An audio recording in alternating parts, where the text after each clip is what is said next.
പ്രസവിക്കും. പ്രിയമുള്ളവരെ, ആ വാക്കിന്റെ അർത്ഥം മനസ്സിലാക്കണം. കന്യക ഗർഭം ധരിച്ചൊരു പുത്രനെ പ്രസവിക്കും, അവന് യേശു എന്ന പേര് നൽകണം. അതായത് ദൈവം ഒരു സ്ത്രീയെ തെരഞ്ഞെടുത്തു. ഈ രക്ഷലോകത്തിലേക്ക് കടന്നു വരുവാൻ വേണ്ടി ഒരു സ്ത്രീയെ ദൈവം തെരഞ്ഞെടുത്തു. അവളുടെ പേരാണ് മറിയം.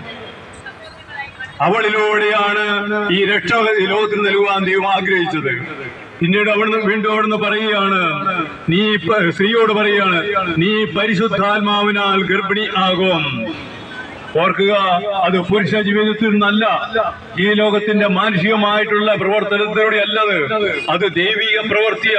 ഒരു സ്ത്രീയുടെ ഉദരത്തിലേക്ക് ദൈവത്തിന്റെ ആത്മാവിനെ അയച്ചുകൊണ്ട് ഈ ആത്മാവ് മാംസം ധരിക്കുന്ന പ്രക്രിയയാണ് ഇപ്പോൾ പറയുന്നത്. അത് കന്യകയായ ഒരു സ്ത്രീയുടെ ഉദരത്തിൽ സംഭവിക്കുകയാണ്. ദൈവത്തിന് അസാധ്യമായിട്ടൊന്നുമില്ല, ദൈവത്തിനെല്ലാം സാധ്യമാണ്. അതാണ് യേശുവായിട്ട് രൂപാന്തരപ്പെട്ടത്. യേശുവായിട്ട് ഉദരത്തിൽ രൂപപ്പെട്ടു. അവൾ സമയത്തിന്റെ ഭൂമിയിൽ ജനിച്ചു. അവൻ ജനിച്ച സ്ഥലം ഓർക്കണം, ഒരു പുൽത്തൊട്ടിയിലാണ്. രണ്ട് കൂട്ടർക്ക് സന്ദേശം കിട്ടി. ഒന്ന് ജ്ഞാനികൾക്ക്, അത് നക്ഷത്രം പ്രത്യക്ഷപ്പെട്ടുകൊണ്ടാണ്. നക്ഷത്രത്തിൽ അവർ ജ്ഞാനികളായിരുന്നു, ജ്യോതിശാസ്ത്രജ്ഞന്മാരായിരുന്നു. അവരുടെ ജ്ഞാനം ഉപയോഗിച്ച് ഒരു രാജാവ്, സകല ജനത്തെ വിമോചിപ്പിക്കുന്ന രാജാവ് ജനിച്ചു എന്നുള്ളൊരു അറിവ് അവരുടെ ജ്ഞാനത്താൽ അവർക്ക് കിട്ടി. അവർ അന്വേഷണം ആരംഭിച്ചു. ആ പോക്കിൽ അവർക്ക് ഒരു തെറ്റ് പറ്റി. അവർ രാജകൊട്ടാരത്തിലേക്ക് പോയി അന്വേഷിച്ചു. രാജാവ് ജനിക്കുന്ന സ്ഥലം രാജകൊട്ടാരത്തിലാണെന്നുള്ള ബോധത്തോടെ അവിടെ പോയി കണ്ടെത്താൻ കഴിഞ്ഞില്ല. എങ്കിലും ദൈവം അവരെ കൈവിട്ടില്ല. അവർക്ക് ദൈവത്തിന്റെ ജ്ഞാനം പകർന്നു കടന്നുകൊണ്ട് അവർക്ക് യഥാർത്ഥ സ്ഥലത്ത് അവരെത്തി അവനെ ആരാധിച്ചു.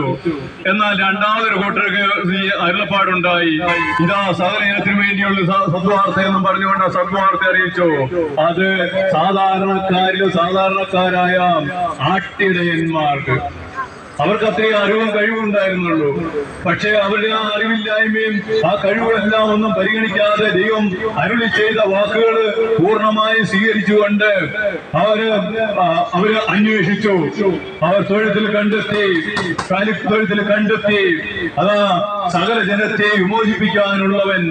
അതാ കാലിത്തൊഴുത്തിൽ ജനിച്ചു ഒരു പിള്ളക്കച്ചയിൽ പൊതിഞ്ഞ് അവരെ അതാ കാലിത്തൊഴുത്തിൽ പുൽക്കൂട്ടിൽ കിടത്തിയിരിക്കുന്നു. അവരും ആരാധിച്ചു, ദൈവത്തെ മഹത്വപ്പെടുത്തി. പ്രിയമുള്ളവരെ, ജ്ഞാനികൾക്ക് ദൈവത്തോട് ചേർന്നാൽ അവർക്ക് ദൈവത്തെ കണ്ടെത്താൻ കഴിയും. ഈ ലോകത്ത് ഏറ്റവും അറിവില്ല എന്ന് കരുതുന്ന മനുഷ്യന് ദൈവത്തോട് ചേർന്ന് നിന്നാൽ ദൈവത്തെ കണ്ടെത്തുവാനായിട്ട് സാധിക്കും. അതുകൊണ്ടാണ് പറയുന്നത്, ഇതാ സകല ജനത്തിനും വേണ്ടിയുള്ള വലിയ സന്തോഷ വാർത്ത അറിയിക്കുന്നു. പക്ഷെ ഒരു കാര്യം, ബുദ്ധിയും കഴിവും അറിവുമുള്ളവൻ തന്റെ